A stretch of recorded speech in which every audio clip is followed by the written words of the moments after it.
कांशीराम आधुनिक भारतीय राजनीति के सबसे बड़े चमत्कार हैं। बेहद साधारण परिवार का एक शख्स आखिरकार कैसे देश की तीसरी सबसे बड़ी पार्टी बनाने में सफल रहा, कैसे भारतीय राजनीति में कांशीराम मान्यवर बन गए। आज हम उन्हें डिकोड करने की कोशिश करेंगे और जानेंगे कैसे मान्यवर कांशीराम अंबेडकरवाद को नई बुलंदियों पर ले गए। ये वीडियो द प्रिंट के लिए लिखे गए अरविंद कुमार के एक लेख पर आधारित है, जिसके लिए हम उनका शुक्रिया अदा करते हैं। जय भीम, नमस्कार। मैं हूं सुमित चौहान और आप देख रहे हैं द न्यूज़ वीक। तो आइए शुरू करते हैं मान्यवर कांशीराम के जीवन और संघर्ष से जुड़ी इस दिलचस्प यात्रा को। आजाद भारत में बहुजन राजनीति के माध्यम से अंबेडकरवाद को नई बुलंदियों तक ले जाने वाले कांशीराम का उदय राजनीति में एक पहेली की तरह रहा है। उनके परिनिर्वाण पर अंबेडकरवादी राजनीति के समालोचक और समाज विज्ञानी आनंद तेलतुंबड़े ने the economic and political weekly में श्रद्धांजलि देते हुए उन्हें एन एनिग्मा कॉल्ड कांशीराम यानी कांशीराम एक अबूझ पहेली कहा था।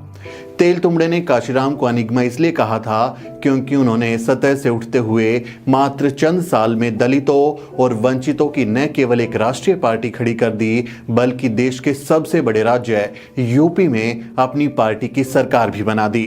हजारों साल से सताई गई जनता को कांशीराम ने अपने बहुजन आंदोलन से जोड़ लिया। ये समकालीन भारतीय राजनीति के जानकारों के लिए किसी पहेली की तरह है। मान्यवर कांशीराम की लोकप्रियता आज भी बरकरार है। भारत में राजनीति का ग्रामर बदल देने वाले मान्यवर कांशीराम का उदय 70 के दशक में हुआ और उनके इस योगदान की वजह से उनके समर्थकों और उनके विरोधियों तक ने इस व्यक्तित्व के महत्व को स्वीकार किया। कांशीराम की बढ़ती लोकप्रियता का अंदाजा इसी से लगाया जा सकता है कि उन पर बनने वाली फिल्में, गाने या वीडियो इंटरनेट पर वायरल हो जाते हैं। आजकल YouTube पर उनके पुराने भाषण और टीवी चैनलों को दिए इंटरव्यू भी ढूंढ ढूंढ कर सुने जाते हैं। बहुजनों के लिए सत्ता के सिंहासन तक पहुंचने का जो सपना बाबा साहब डॉक्टर अंबेडकर ने देखा था, मान्यवर कांशीराम साहब ने उस सपने को सच कर दिखाया। बाबा साहब के महापरिनिर्वाण के बाद उनके योगदान और शिक्षाओं को एक सोची समझी साजिश के तहत गायब कर दिया गया था। उन्हें महज दलितों का नेता स्थापित किया गया और उनकी भूमिका को कांग्रेस की सरकारों ने जबरदस्त तरीके से इग्नोर किया। बाबा साहब के जाने के करीब 2 दशक बाद मान्यवर कांशीराम ने उन्हें फिर से जिंदा कर दिया।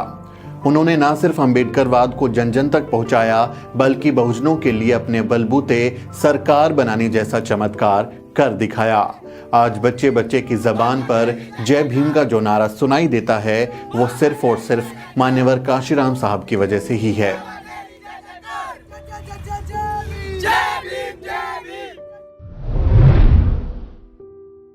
मान्यवर कांशीराम और उनके संघर्षों के बारे में जब भी बातचीत होती है तो उन पर एक आरोप आमतौर पर लगता है कि वो अंबेडकरवाद से विमुख राजनेता थे। अंबेडकरवाद से उनकी विमुखता के पीछे तर्क दिया जाता है कि वो सत्ता हासिल करने के लिए साधनों की पवित्रता पर यकीन नहीं करते थे, यानी वो सत्ता हासिल करने के लिए किसी के साथ भी हाथ मिला लेते थे, जबकि डॉक्टर अंबेडकर नैतिक मूल्यों के समर्थक थे।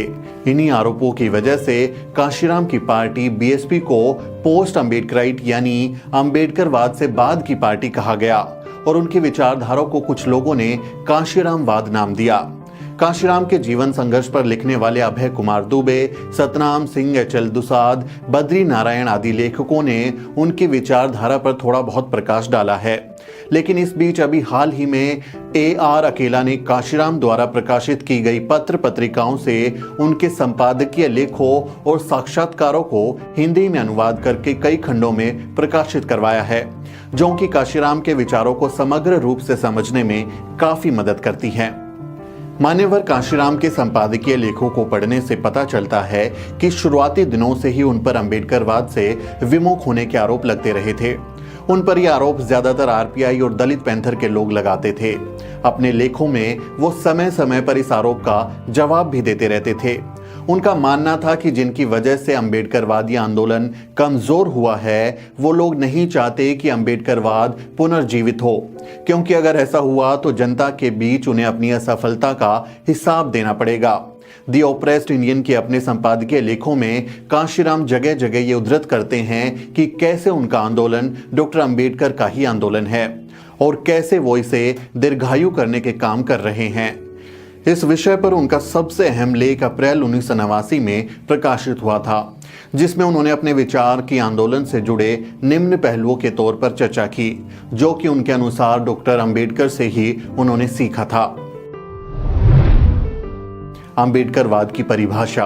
कांशीराम ने डॉक्टर अंबेडकर द्वारा 1985 में स्थापित डिप्रेस्ड क्लास इंस्टीट्यूट की परिभाषा से अंबेडकरवाद की परिभाषा निकाली।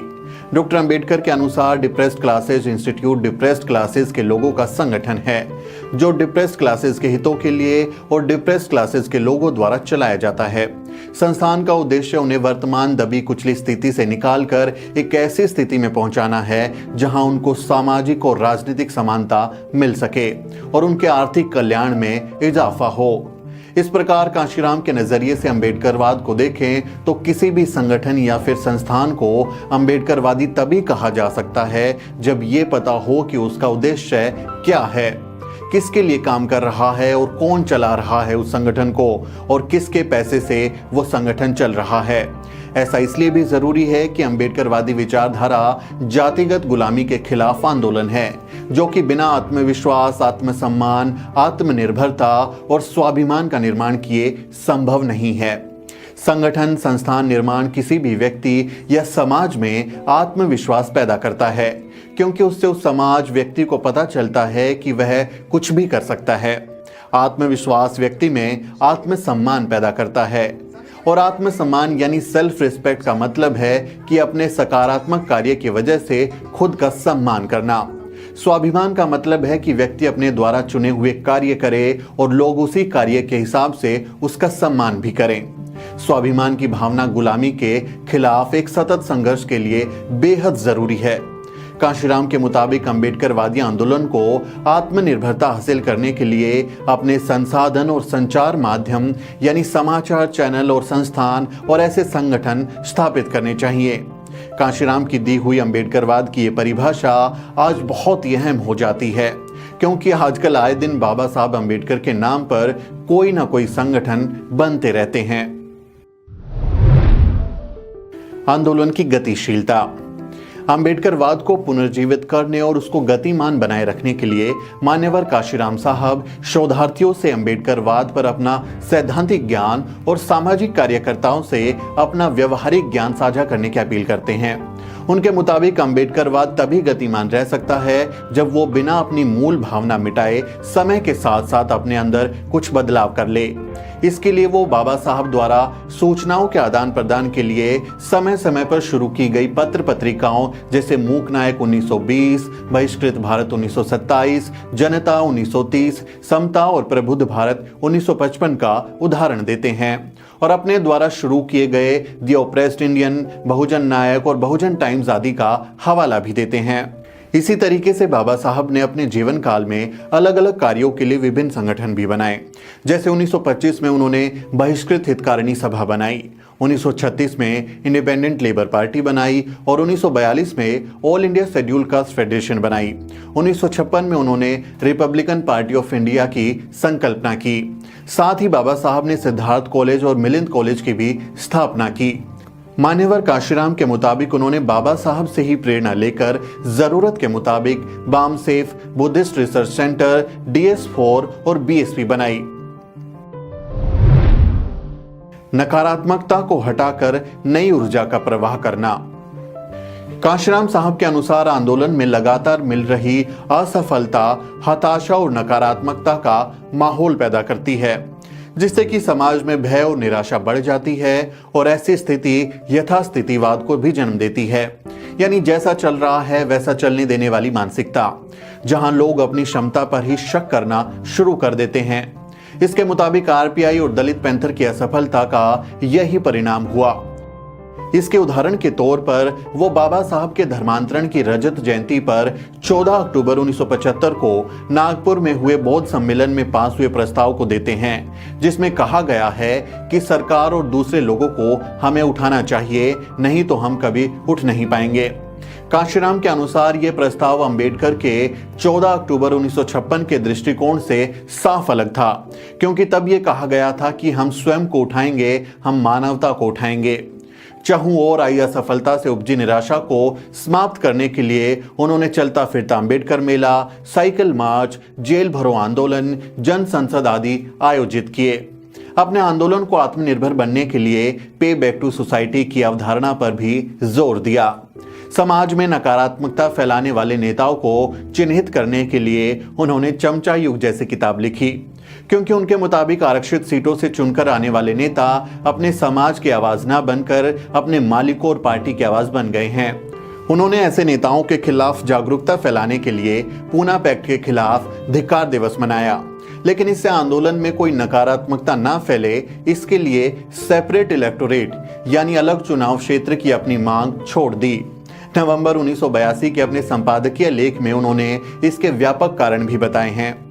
अपने आंदोलन में नई ऊर्जा भरने के लिए उन्होंने अन्याय मुक्त क्षेत्र की अवधारणा की बात की, जिसके तहत अक्टूबर 1983 में होशियारपुर और नागपुर को अन्याय मुक्त क्षेत्र के तौर पर ग्रहण किया गया।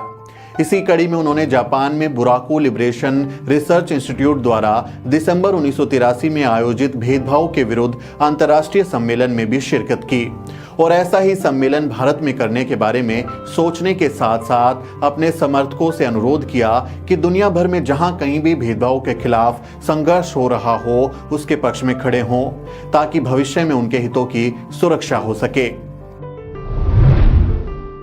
असमानता के प्रतीक ब्राह्मणवाद पर लगातार हमला।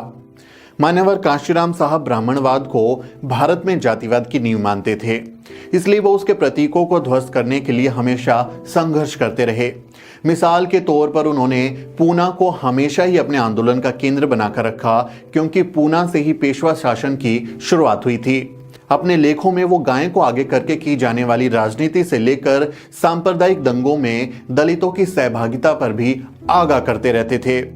कांशीराम हर अंबेडकर जयंती पर आग्रह करते थे कि बाबा साहब को याद करने का पूजा केंद्रित तरीका बदलकर मिशन केंद्रित बनाना चाहिए, जिसके लिए इसे सालाना मामला ना बनाकर रोज के जीवन का एक अभिन्न हिस्सा बनाया जाए। यानी साल में सिर्फ एक दिन अंबेडकर जयंती मनाकर छुट्टी नहीं कर लेनी चाहिए, बल्कि अपनी रोजमर्रा की जिंदगी में भी बाबा साहब की शिक्षाओं को जीना चाहिए।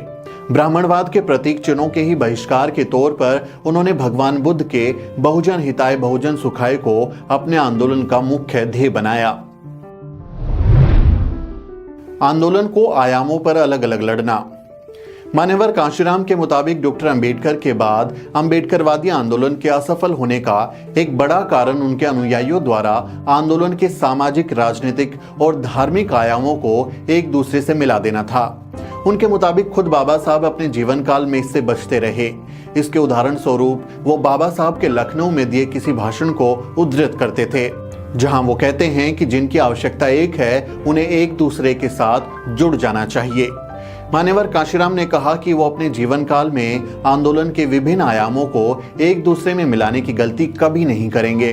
अपने समय की समस्याओं को बाबा साहब अंबेडकर के विचार और संदेश से जोड़ते हुए मान्यवर कांशीराम साहब अंबेडकरवाद को नई बुलंदियों तक ले गए। मान्यवर कांशीराम न सिर्फ बहुजन राजनीति का बल्कि भारतीय लोकतंत्र के इतिहास का वो चमत्कार हैं जिन्हें युगों युगों तक यूं ही याद किया जाता रहेगा। ये वीडियो आपको कैसा लगा कमेंट के जरिए जरूर बताएं और साथ ही हमारे चैनल को भी सब्सक्राइब करें। मेरी सहयोगी